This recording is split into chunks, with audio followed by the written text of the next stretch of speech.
Se você pretende usar humor nas suas palestras, aqui vão algumas dicas. O mínimo de humor é o que a maioria faz, que é contar piadas. É o humor mais seguro porque você pode usar piadas já consagradas, mas também pode correr o risco de usar piadas muito conhecidas e ninguém rir. Se você não for o tipo de pessoa que incorpora o humor no seu dia a dia, nas suas conversas, nas coisas que escreve, provavelmente não irá se dar bem querendo ser engraçado para o seu público. Você já sabe, pessoas que contam histórias ou piadas engraçadas e ninguém ri, e ele ainda tenta explicar depois, né?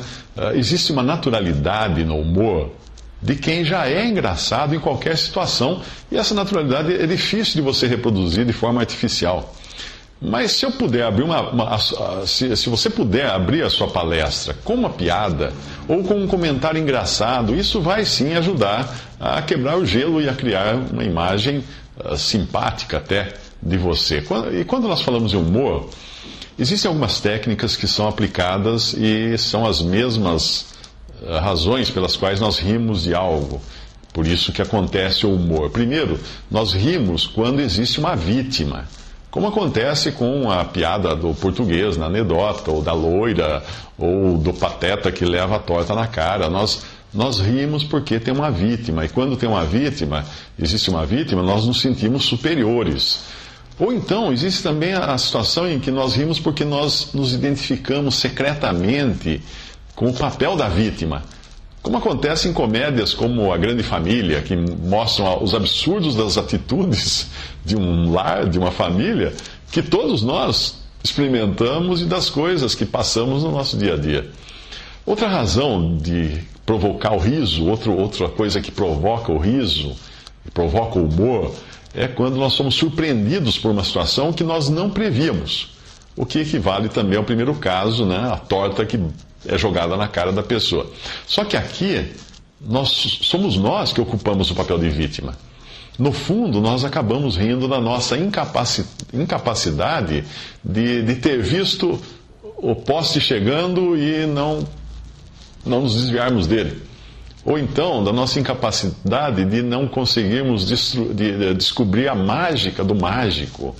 Ou da incapacidade de vermos o resultado de um problema que era tão simples que nós nos sentimos verdadeiros idiotas, porque tentamos responder de outra maneira ao problema, ou resolver de outra maneira. Uma terceira coisa que provoca o humor, o riso, são as situações inusitadas, improváveis ou impossíveis. Como se nós víssemos passar na rua uma zebra rosa e azul, por exemplo. De qualquer modo, aqui também teríamos uma vítima, a zebra.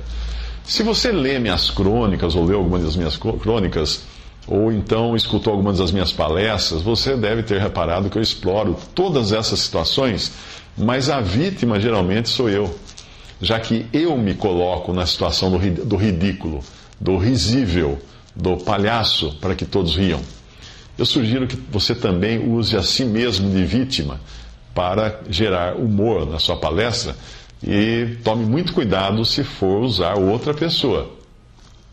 O humor que pega uma vítima da plateia é um humor extremamente delicado e perigoso, a menos que você tenha muita segurança e muito tato para fazer esse tipo de humor. Outro cuidado que deve ser tomado com o humor que usa diferentes etnias, minorias, portadores de deficiência, raças, diferentes pessoas fisicamente, tudo isso que envolve diferenças pessoais, é risco absoluto você entrar por esse caminho. Fazendo humor, mexendo com humor assim, você corre o risco de ser processado e até preso, dependendo de como o seu público irá interpretar o seu humor. Eu sei de 2 palestrantes que se deram muito mal por contarem piadas, um com conotação racista e outro de cunho de segregação sexual. O primeiro sendo processado, o segundo acabando preso.